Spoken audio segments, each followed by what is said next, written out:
मेरे प्रिय भाई, आप सभी का स्वागत है फिजिक्स की पाठशाला में। तो आज हम सब पढ़ेंगे चैप्टर नंबर 1।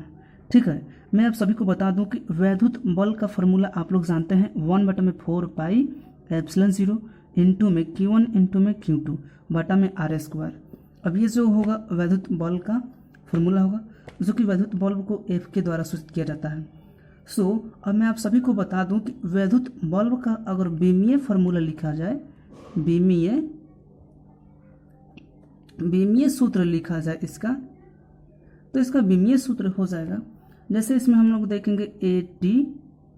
ठीक है, AT और इसको 12 वाला कोष्ठक में लिखेंगे और फिर यहाँ पर लिखेंगे AT 12 वाला कोष्ठक में। ठीक है, और यहाँ पर R² के स्थान पर हम इसको क्या चीज़ में लिखेंगे, जैसे MLT। ठीक है ना, और माइनस में T²। ठीक है, और लिखने के बाद यहाँ पर एक स्टेप लेकर चलेंगे और यहाँ पर इसको लिखेंगे हम L² माइनस में। इतना लिखने के बाद अब यहाँ पर समझिएगा, AT मतलब होता है एम्पियर और T मतलब आपका टाइम हो जाएगा, और यही एम्पियर और T आपका टाइम, अरे समझ में ना। और M से होगा आपका मीटर होगा, L से आपका लेंथ जो कि लंबाई में, और इसको आप लोग जानते हैं जो कि इसको बोला जाता है टाइम टेम्परेचर में, इस तरह से।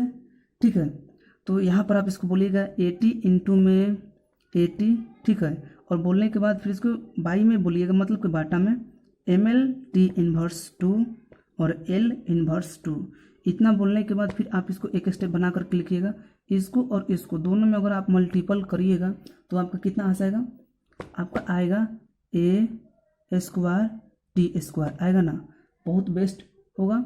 और एक और आप एक स्टेप से लेकर चलिएगा, इसको और इसमें अगर आप गुना करिएगा तो होगा आपका MLQ। ठीक है, और T−2।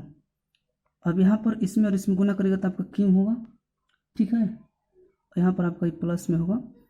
जैसे ही आप इसको इस तरह से करिएगा तो आपका आ जाएगा A²T² बटा में MLQ और T−2।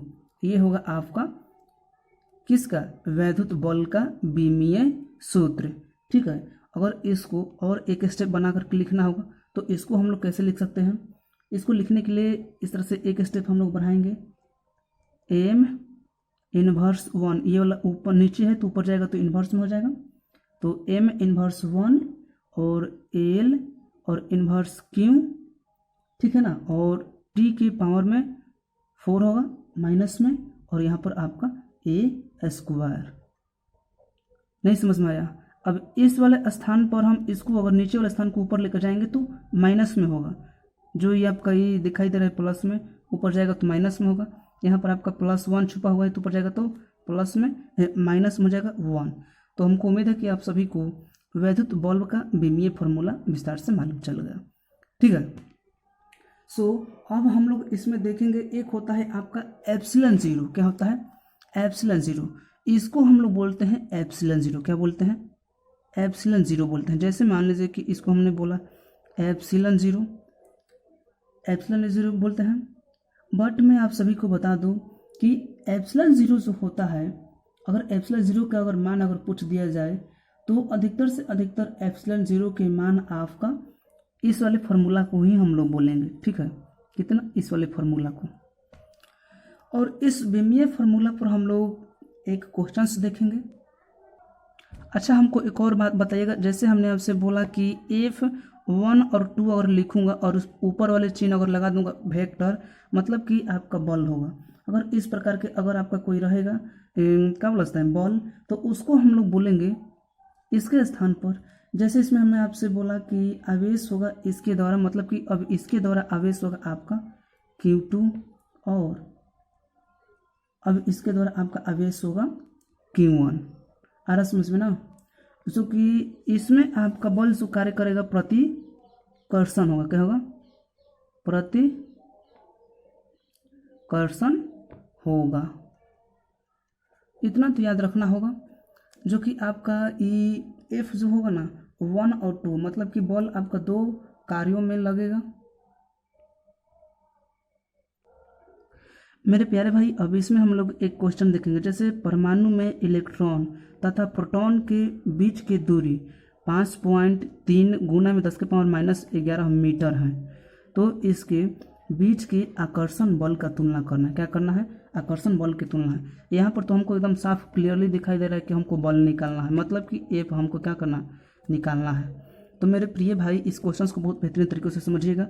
बीच की दूरी दिया है, बीच के दूरी कितना है? जैसे बीच की दूरी दिया है तो मतलब कि आर बराबर में कितना होता है? 5.3 गुना में 10 के पावर -11 मीटर, इसको बोलेंगे। आ रहा समझ में ना? अब इसमें मैं आप सभी को बता दूं मेरे प्रिय भाई कि आवेश बराबर में कितना होता है। जैसे आवेश बराबर में होगा आपका 1.6 गुना 10 के पावर -19 कूलम, जो कि Q1 बराबर में आपका इतना ही होगा। और मेरे प्रिय भाई Q2 बराबर भी होगा आपका कितना? 1.6 गुना में 10 के पावर में -19 कूलम। Q1 और Q2 जब दो आवेश रहेगा और इन दोनों आवेशों के बीच कौन है हमारा, दूरी इतना है। तो अब यहाँ पर मैं बल का फॉर्मूला लिखूंगा मेरे प्रिय भाई। जैसे F बराबर में कितना होता है? 1/4 पाई, ठीक है, 1/4 पाई एप्सिलॉन 0। अब यहाँ पर ध्यान दीजिएगा, Q1 इंटू में Q2 बटा में R²। यही आपका बल का फॉर्मूला है। क्या है? बल का फॉर्मूला है। तो अब मैं आप सभी को बता दूं मेरे प्रिय भाई कि यहाँ पर 1/4 पाई एप्सिलॉन 0 के मान होता है 9.0 गुना 10 के पावर में आपका 9 मीटर न्यूटन मीटर स्क्वायर प्रति कूलम स्क्वायर। अब इतना तो होता है कितना? 1/4 पाई एप्सिलॉन 0 के मान, और गुना में लिखेंगे कितना? अब ये वाला Q1 कितना है हमारे पास? 1.6 गुना 10 के पावर में -19 कूलम। और Q2 कितना है हमारा? 1.6 गुना 10 के पावर -19 कूलम, इतना है। और बाटा में डालेंगे मेरे प्रिय भाई, कितना है हमारा दूरी? 5.3 गुना में 10 के पावर -11 मीटर, इतना है। अब इन सभी को हम हल करके बताएंगे मेरे प्रिय भाई आप सभी को। बता दूं कि 1.6 गुना में और 10 के पावर -19 कूलम होगा, गुना में 1.6 गुना में 10 के पावर -19 कूलम होगा, और इसके बाटा में होगा 5.3 गुना 10 के पावर -11 मीटर, और इसको स्क्वायर कर देंगे। तो अब यहाँ पर मैं आप सभी को बता दूं मेरे प्रिय भाई कि इसको तो गुना करिएगा तो आपका कितना होगा। अब इसको मान लीजिएगा आपका 9.0 गुना 10 के पावर आपका 9, इतना लिखने के बाद गुना में कितना होगा आपका 2.56 गुना 10 के पावर आपका -18 हो जाएगा, कूलम में होगा। इतना लिखने के बाद आप इसको इस तरह से लिखिएगा, कितना? 5.3 गुना 10 के पावर -11 गुना में फिर 5.3 गुना 10 के पावर में -11। अब इतना लिखने के बाद मैं आप सभी को बता दूं कि आप इसको हल करके देखिएगा मेरे प्रिय भाई, इसमें और इसमें आप गुना करके देखिएगा। बट मैं आप सबको यह भी बता दूं कि इसका आंसर हो जाएगा 8.2 गुना 10 के पावर में -8 न्यूटन। ठीक है, तो हमको उम्मीद है कि आप सबको बहुत बेहतरीन तरीके से समझ में आ गया होगा। तब तक के लिए इतना ही, फिर मिलेंगे अगले वीडियो में। जय हिंद।